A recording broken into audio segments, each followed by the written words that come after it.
Ebya Donzela ne Ramsey nzize nabyo. Ramsey Nigeria omuzanyi wa Filimu nzize nabyo. Wanene we yasanyuda abana Uganda yabalese nga bonna bakyamuse nga bataddeko akamwenyu ku matama oluvannyuma lw'okwogera olulimi Oluganda. Era bonna yabalese beebuuza yiyi ono omusajja olulimi Oluganda yaluyiga atya. Ebyo byonna ngenda kubanga nzija nabyo mu butambi buno obuddako. Wabula ng'ate omukyala Donzela afuddeyo n'abanga awoninga mwenna bakadama n'abagamba nedda yadde nga tubakozesa muyina okututeekako ekitiibwa. Mutuwe ekitiibwa kyaffe kubanga tukigwana naffe tujja kuba nga tubawa ebitiibwa. Regarding ng'oggyeko kiri nti nno gwe obeera mukozi wange embeera boss wo naawe osaana okuweebwa ekitiibwa wabula nange nze gw'olina okusinga okuwa ekitiibwa. Mulekerawo okutwogerako ebigambo, mulekerawo okutta imagi zaffe nga bakama bammwe. Ogenda n'otambulako awantu wonna nga omukozi yakulaalaasizza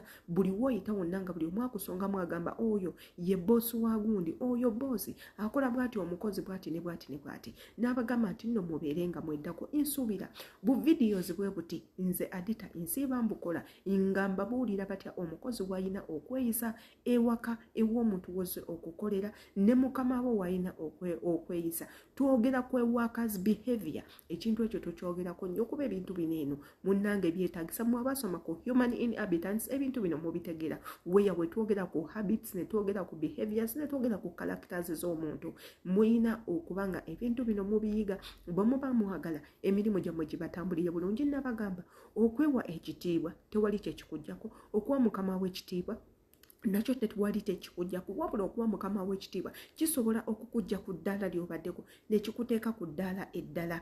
Okubeera n'emmizi, confidentiality, ekintu ekyo kyetaagisibwa nnyo. Wabula tulaba nnyo bakadama bangi nnyo nga bo tebalina secret gye batereka bit eyaabwe oba ey'abakama baabwe. Buli kifa ewa mukama wo n'ogenda ng'okinyumya n'ogenda ng'okipostinga, which is wrong. Era mukama wo aba muntu mubi asobola okuggulako omusango ate era ne gukusinga kankakuddiremu. Mukama wo aba mubi asobola okuggulako omusango ne gukusinga. Tugendagendako mu butambi nange Sheila Adita. Ate era bw'oba osubscribinze kijja kubanga kitukola bulungi nnyo. Jjukira buli video tekayo zigenda kuba zikutuukako bulungi nnyo nga gwe omuntu ya subscribinga. Bw'oba tewa subscribinga videos nga zino eziri education, eziri inspiring ate ezi motivating togenda kuba ng'ozifuna lwansonga teweegatta ku community yaffe. Jangu otwegatteko ng'osubscribinga, likinga videos, commentinga. Kituyambako okumanya kikyolowooza ku videos neno ozifunyemu kigolowooza ki twongezeemu tutooleko biki by'oyagala tubeere nga twogerako. Ebyo byonna bijja nga omaze commentinga kwe tutegere endowooza yo. Katugendeko mu butambi bwe tuli mu kwogerako ate era tukomewo. Mulekeraawo okwogera ku bakama bammwe mu kifo ky'okuba nga mwoza ebintu, musiimuula, mulabirira abaana, mujjageya bakama bammwe. Wamulabye yakoze bw'ati, talina nno ssente eno wiiki, bannange ne mutambuza ebigambo. Ate n'olwekyo mutugeya, ng'ebintu bye mutugeya mubibuulira abantu bali Afirika. This information yokuba essimu oli Buwarabu ogeya Doni olwokuba omukolera n'obuulira abantu Abafirika tebamanyi nakumanya. Bannange naffe tugenda okuvaayo mu bantu bammwe nga mwatujungulula dda, mwatwambula.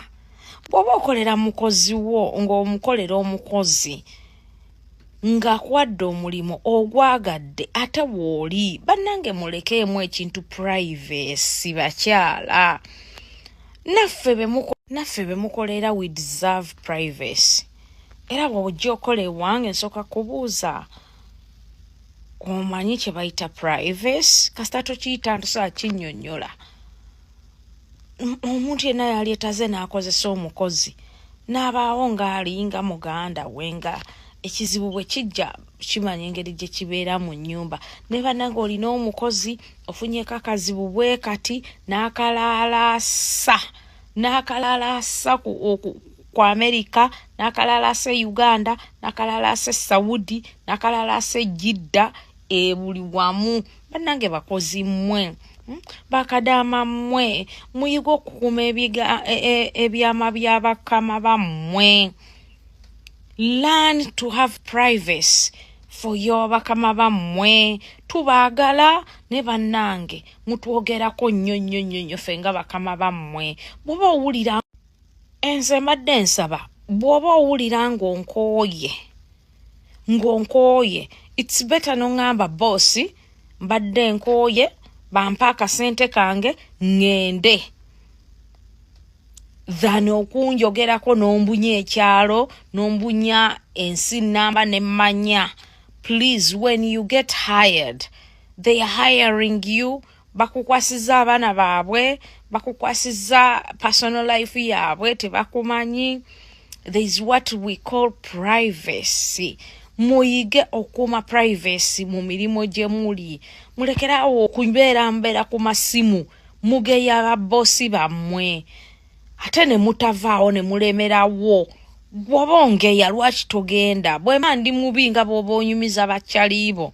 Why don't you leave? Please bakadaama mweddeko. Do better and you can do.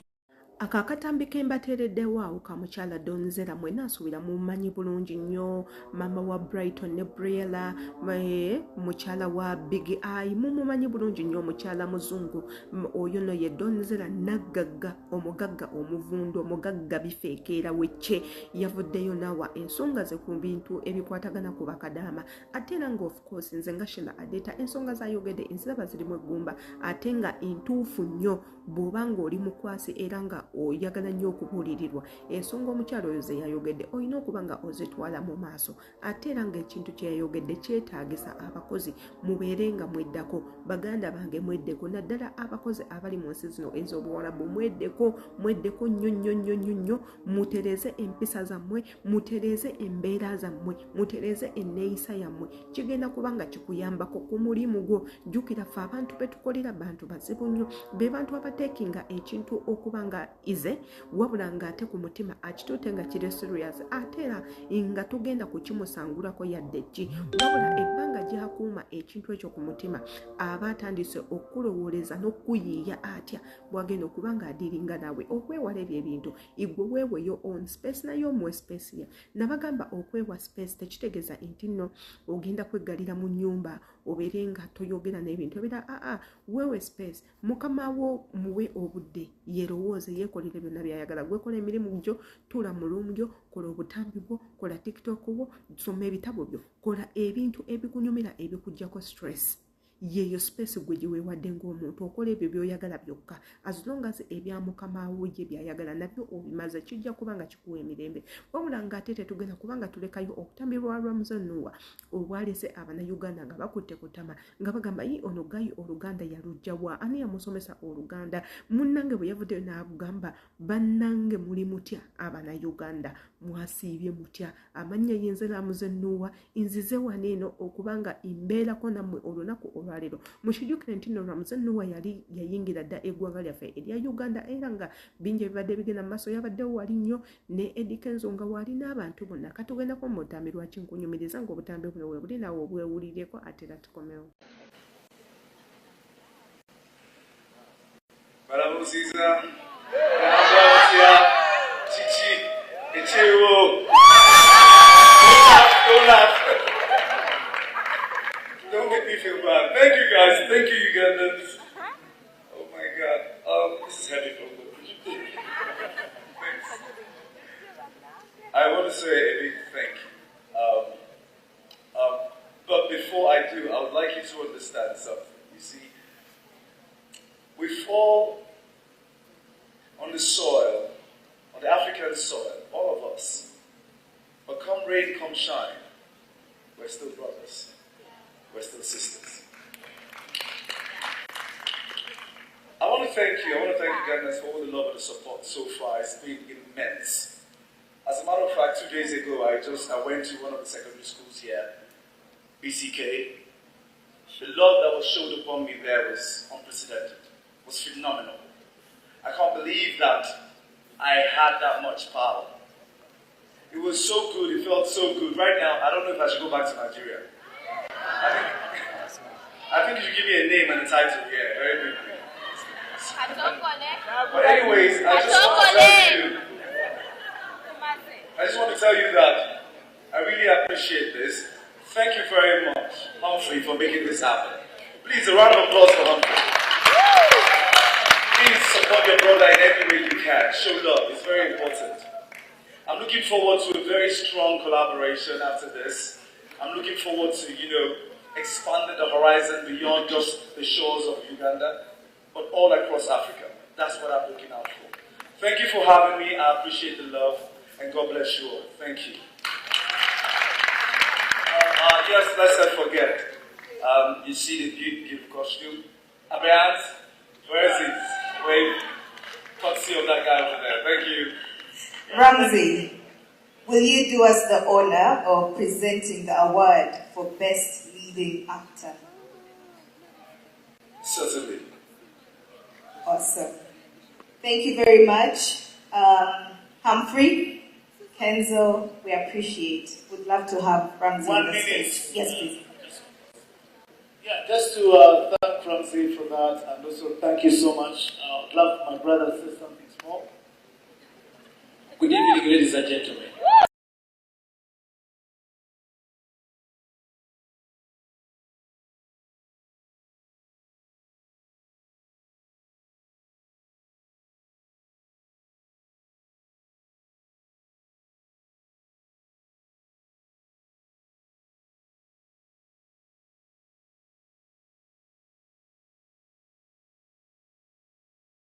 oyo nno ye mwami Ramsey Nouah eri mwena babadde tebamanyi naye mmwe mwena abanyumirwa Nigeria nkimanyi nti Ramsey Nouah mwamulaba mwalaba nnyo ku firimu ze bwe yazanyanga ne Genevieve n'azanyanga ne Emotora mmwe mwena abanyumirwa firimu eya Junior nga munange Ramsey Nouah yalabirira akaana akataako akaali kafiiriddwako abazadde firimu eyo yanyuma nnyo era nga yakyaka nnyo era Abannayuganda kuva dda nga bamwegomba olw'engeri gy'azannyamu Nigeria bye nti he is a very good actor, ali very talented, musajja alabika bulungi, ayina oluzungu olulungi, omulenzi ono ayogera oluzungu oyinza okugamba nti nno muzungu era nze edda nali manyi maybe is a half caste nga taata we muzungu mama mu Nigeria naye I did not dig too much into his life kumanya bimukwatako his history sadinginga too much wabula nga te Ramsey Nouah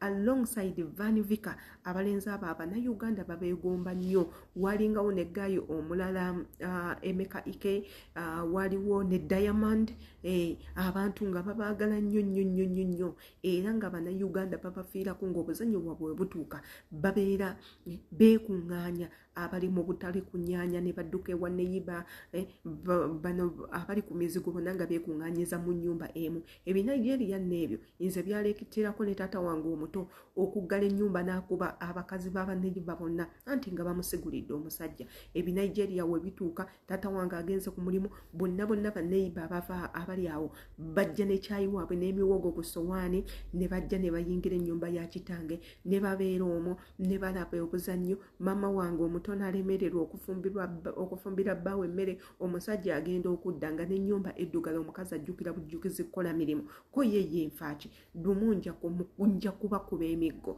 n'amuwooni nga tozza banno toleeta banno wano toleeta bakazi wano musigale ewammwe muve mu ŋŋambo ng'omukazi tawulira n'amugamba abantu abo lwaki obaleeta wano lwaki temusigala mu maka gammwe n'abawooni nga bannange temudda kunsigulira mukazi ne bagaana lumu yava buvi ku mulimu nga bonna nga beekuŋŋaanyiriza omwo n'abayitako bw'ati mpola n'ayingira mu kisenge kye n'addamu n'abayitako nga batudde tebamanya nti agenze kuleeta mbuuko bwe yakomawo yayingira buyingizi nnyumba naggalawo bonna n'abakkako n'abakuba akina mukazi we akina bakazi b'abanneyiba n'abakuba emiggo egibula okubatta n'abamala n'abagamba musigalenga ewammwe mulabirire babba bammwe ne mukazi wammwe mumuleke asigale ewange abeere ng'alabirira nze kati nezo zonna zaali ensonga za Ramsey Nouah teekako nemmwe abanyumirwa akazannyo ka shiri akazannyo ako ak'ekiyindi teekako ne ina awo we yajjira ensaza nge neebeera nga ejja mu bufumbo. So byebyo nno ebibadde bivudde mu nkambi ya Donizera ateekako n'omwami Ramsey Nouah, wabula nga nze abatuusako updates ensigadde yenze Sheila Adeta kansubire mwena muntegeera bulungi. Bw'oba subscribe nze kijja kubanga kituyambako, teweerabira subscribe nga ne notification bell ogikwateko kijja kutuyamba. Imbagala nnyo.